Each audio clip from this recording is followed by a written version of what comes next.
안녕하세요. 오늘은 우리가 건강검진이나 진료를 받을 때 자주 접하게 되는 방사선 검사에 대해 길게 이야기해 보려고 합니다.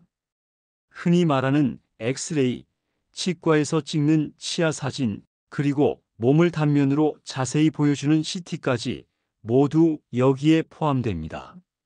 사실 방사선 검사는 누구나 한두 번쯤 받아본 경험이 있을 겁니다.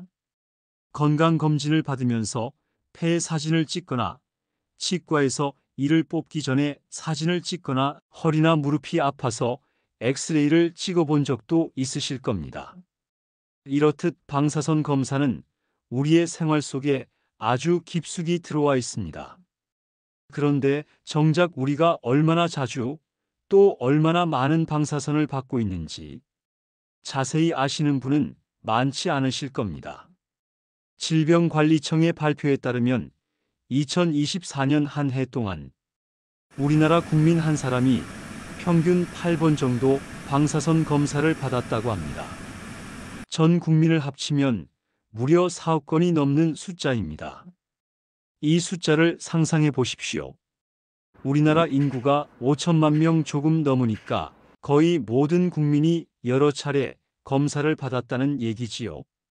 10년 전과 비교하면 1.5배 가까이 늘어난 수치입니다.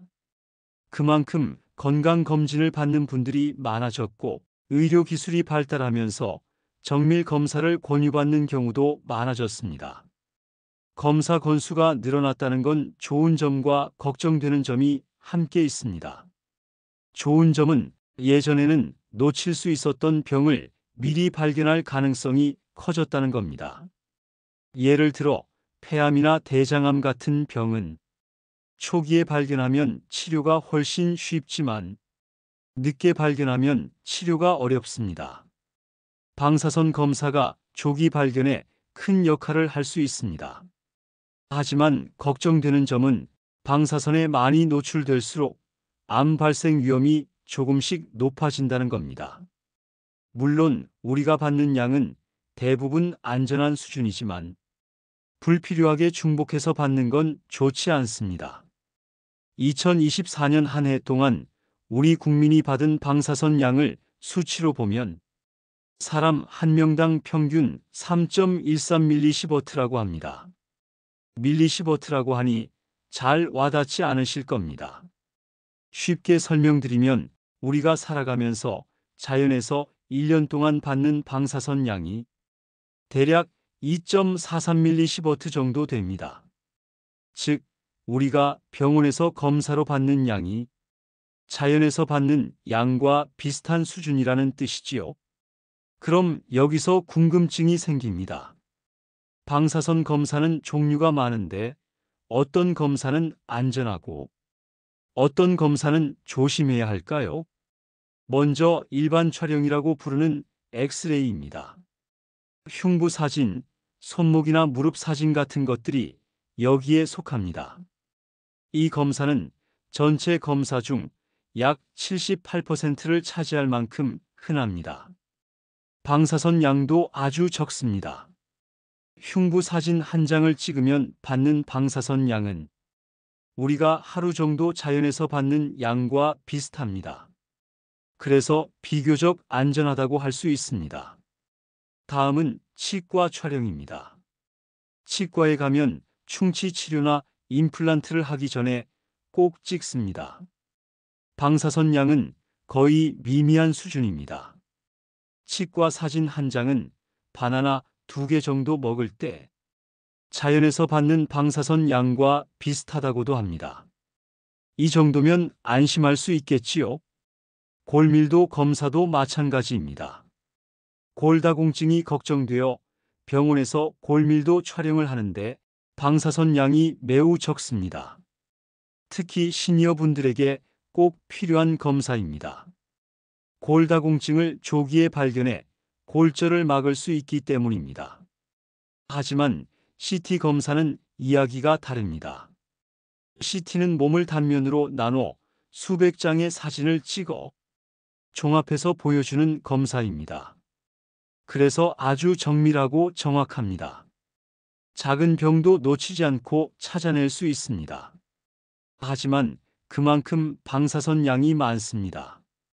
CT 한 번 찍는 방사선 양은 흉부 엑스레이 수백 장에 해당합니다. 그래서 CT는 전체 검사 횟수는 4%도 안 되지만 전체 방사선 양의 67%를 차지합니다. 예를 들어 볼까요?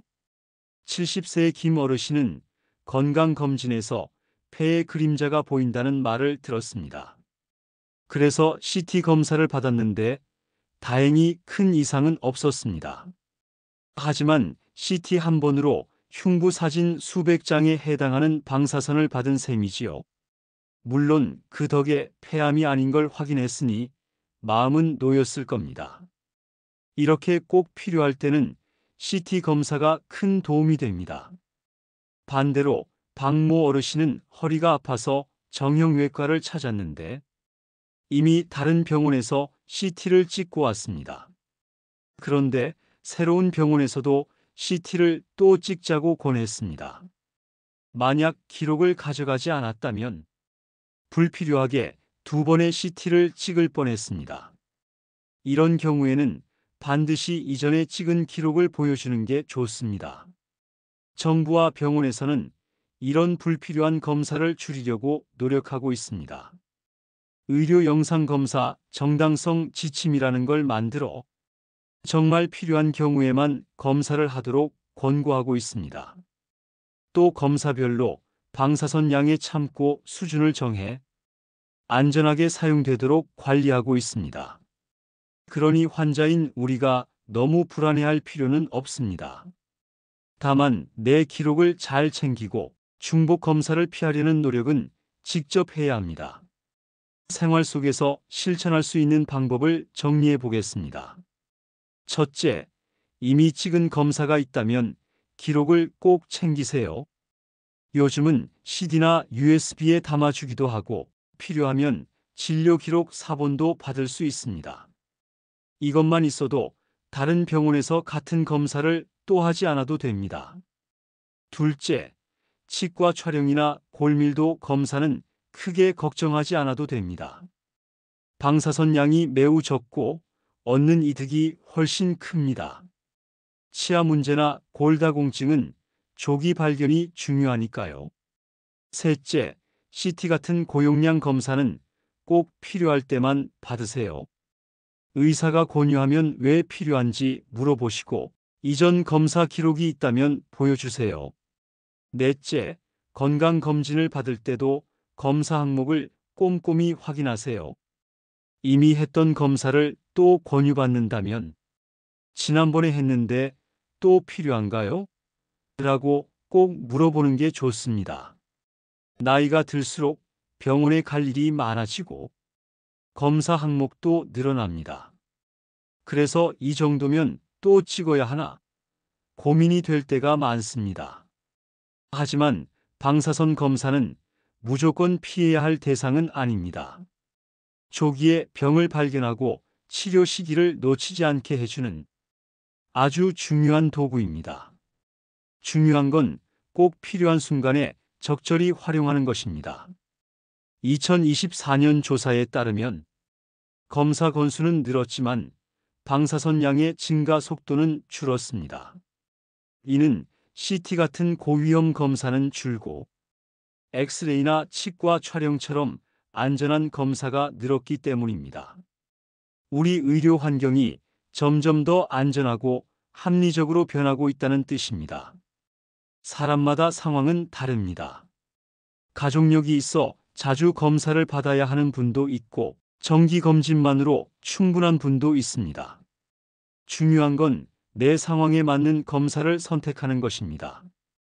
정리하자면 방사선 검사는 우리의 건강을 지켜주는 안전망입니다.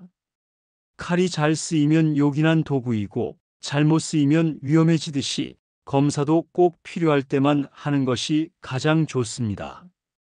우리 모두 스스로 건강을 지키는 현명한 선택을 한다면 불필요한 위험을 줄이고 정말 중요한 순간에는 든든한 도움을 받을 수 있습니다. 오늘 이야기는 여기까지입니다. 앞으로 건강검진을 받으시거나 병원에서 검사를 권유받으실 때 오늘 들으신 내용을 꼭 떠올려 보시기 바랍니다. 여러분의 건강한 노후를 응원합니다. 감사합니다.